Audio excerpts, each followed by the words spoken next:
Alright, a new player's guide to the Golden Horde. So we're going to do a simple and new player friendly build as possible to sort of get you started with the Golden Horde. This video is how to do it. Second video, let's go into a bit more depth and explain why we're doing the things we're doing, as well as what to think about, focus on for this build and for the Golden Horde a bit more generally. Now, a bit of a disclaimer up front. Golden Horde, I don't really think it's a new player friendly civ at all. Sometimes you can kind of just die before you really get going in the game. They start that slowly.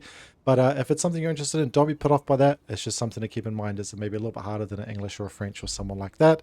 As always, there is a link to the written build order in the description if you'd like it. But for now, let's jump into the game. So we spawn, we put queue up a villager, put all our villagers on to sheep, and we send one to make the uvu. And we send our scouts to go get us some sheep. So the one that's going to Uvu, and we're rallied onto food. The one that's going to Uvu is going to do basically everything for us. They're going to make the Uvu, make our golden tent, and then go on to gold. We are going to rally on food up until 8, and then the next batch of 2 villages after 8 on food will go to gold, which combined with this one will time out nicely and have a total of 3 on gold, and then we rally back on food until the age up. So this build is a little bit different than most of my other new player guides. We're going to go to play out feudal as normal, but not with the all-out aggression as the other builds. We're going to leverage having our cheap tall goods that mostly cost stone, with some archers as well as some like spears carriage from barracks to slowly but surely help us get to castle. And then with the Muscovy Yasak age up, and then later the stone reinforcement upgrades for more production, we can actually sort of become a horde and overwhelm our opponents with units, which is really the power spike of the Golden Horde. So very, very fun, very strong. You just have to get there. And that's what this build is there to do. So it's tried to be, I've tried to make it as viable as possible on land map and against many civs. It's a little bit different playing out against night civs. I'll explain that in a second video. But ideally you can play this as a starter and then get into games, and then you can sort of adapt and do a little bit of variety from there. As always, keep in mind this build order isn't optimal. It's actually pretty good, but it's not optimal at prioritizing, trying to make it a little bit easier. Rather than for new players, rather than going for all of the optimizations. But there's actually some really clean, nice stuff in here, which I'll explain as we get on with the build. So I'm just going to speed up a little bit until we age up, because that's where things start to get going. So you'll find this times out quite nicely with the age up. Make sure you don't overqueue villages, or else you're going to miss the age up timing. As we'll get the age up there, and then these guys will drop off, and we'll get maybe 1 or 2 seconds. There we go. But otherwise it times out really nicely.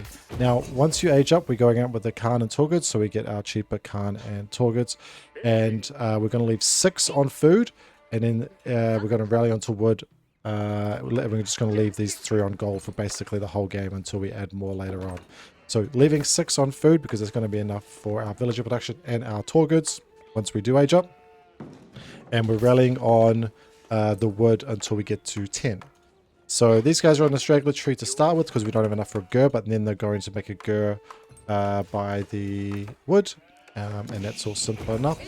And then once we age up, these guys are doing their idiot impression, but now they're over there.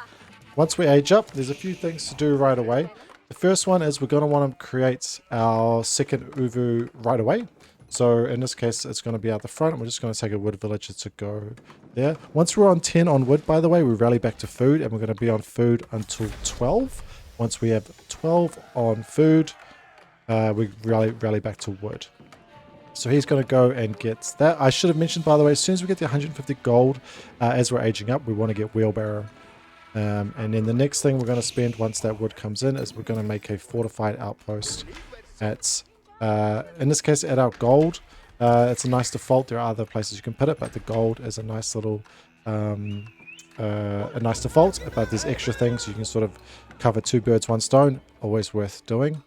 And we then want to queue up double broad axe once the next 100 gold comes in. We got 2 gurs, so we can have them both going at once, which is really nice.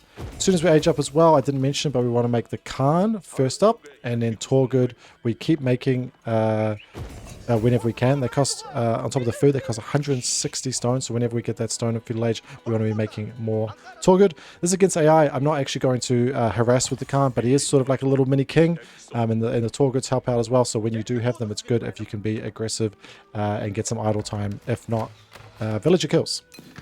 The next bit of wood we're going to spend on is an archery range. Our main production is going to be Torgoods plus archers, and then later on we will add a barracks.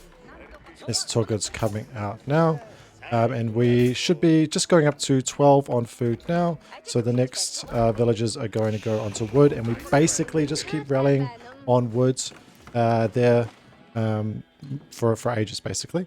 Now, it's really important that we make the most out of our food, so we're going to send 5, in this case, onto the deer, and we have enough this times out nicely that we can make a fortified outpost about the same time. As soon as the archery range finishes, we want to produce archers. So we're doing everything at once, which is really awesome part of this build. Whenever you go on deer, you also want to get survival techniques, as that makes a big difference. We're just trying to get all the little bits out of this build and out of the civ, because yeah, it is a little bit weaker early on. If you don't feel comfortable going out on deer, by the way, you can go onto berries. The advantage is you don't need an extra fortified outpost, as it's under the cover of TC. But the downside to that is that it slows things down a little bit more. You're not going to be able to produce as much as you would by having 5 on deer with survival techniques. So we're still just producing Torgoods, and we're making archers. Now, I'm not showing it in this game against AI, but you do want to sort of be trying to pressure as much as you can. Not letting them fast castle, especially with the Khan and Torgoods, and the archers as well if you can. If that's too much, don't worry too much about it, but it is always nice to be able to have that presence. And then we want to, once we get an extra bit of wood, the next thing we'll float extra wood from making the all those buildings and constant archers, and we want to add the barracks. Barracks is going to allow us to add spearmen as well as Karash, which give us the armor buff. And then with this sort of composition, with as many Torgoods as we can, as many archers as we can, spearmen as we need, and at least 2 Karash so we get the buff, that's going to give us a nice, strong, and relatively cheap feudal army composition that we can put pressure on, not to let the guy get to castle, and see if we can get some damage, some harassment, kill villagers, do damage, fight army, take good trades, yada, yada, yada. Which is what we sort of want to do as Golden Horde, is we don't want to just skip feudal. We need to play into it because we can't age up very quickly, and then we look to get castle behind it in a lot more safe manner. Now, as we have so many guys rallying onto food, it means onto wood. It means we can then do what we want with that wood. Stockyards cost 250, but we can take 4 of our builds, and then that is a nice little transition. We could also put guys onto berries instead. That's totally fine. And then it's around this point where, I mean, ideally we're doing a lot of damage with these guys, but in this case, just against AI, not really showing that off. I think maybe I'm going across the map now.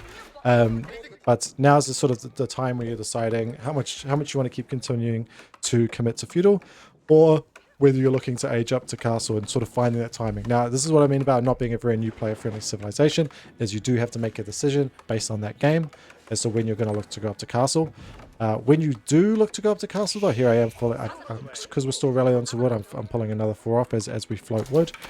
When you look to go up to castle, that's basically you need to do a little bit of re-macro. As we don't want so many on wood, we want more on the food and the gold. So normally what that means with Golden Horde is you want to pull maybe like 3 more to gold for a total of like 6 to 8 is probably pretty good depending on the time of the game.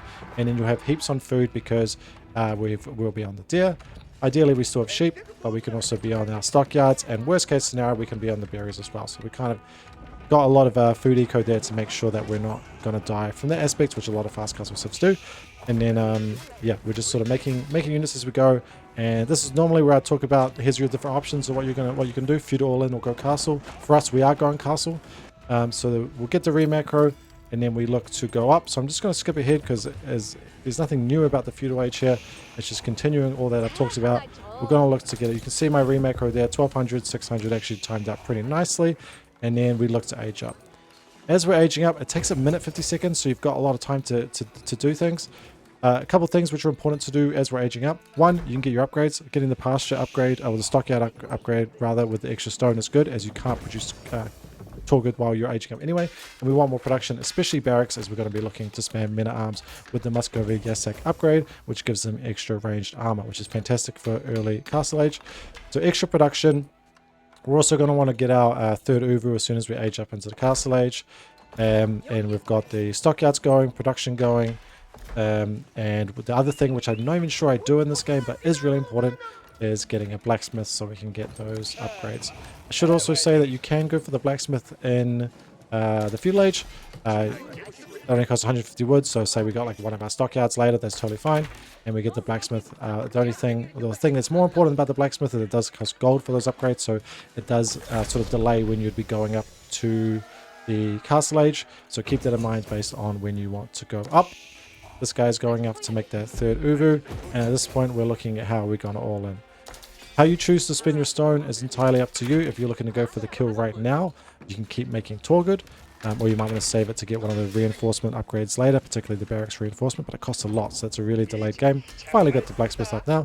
But now we upgrade our archers, that's a huge priority, and we want to make a lot of men at arms. Our Torgood upgrade for free as soon as we're up, which is fantastic, and our Khan gets buffed as well. So now basically we're looking to make a timing with blacksmith upgrades, veteran archers, and men at arms, and Karash. And then that's basically it. You just go across the map and kill the guy. So I'm not really going to show anything more off. There's nothing really more to do there. As you get into castle, the game obviously gets a little bit more complicated. But the goal with this build is to try to get there in a good state, and then go and kill your opponent in early to mid castle. Ideally you win. If not, maybe the game stalls out long enough that you need to get the barracks reinforcements upgrades, which is really fun anyway. But that's the gist. Now, there's a lot of different aspects with Golden Horde, and a lot of like complications or complexities, I should say, which I'll talk about in the second video. So if you're interested in more info, stick around for that. There'll be a link in the description, I think, at the end of this video as well. But if not, this is the how-to. Hopefully it helped. It's a little bit longer because of the nature of the build going a little bit longer. But hopefully that helped. And yeah, thank you so much for watching. I really appreciate it. Any comments or the like, do let me know below. Otherwise, enjoy the rest of the day. Thank you for watching and have a good one. I'll catch you in the next. Cheers and bye-bye.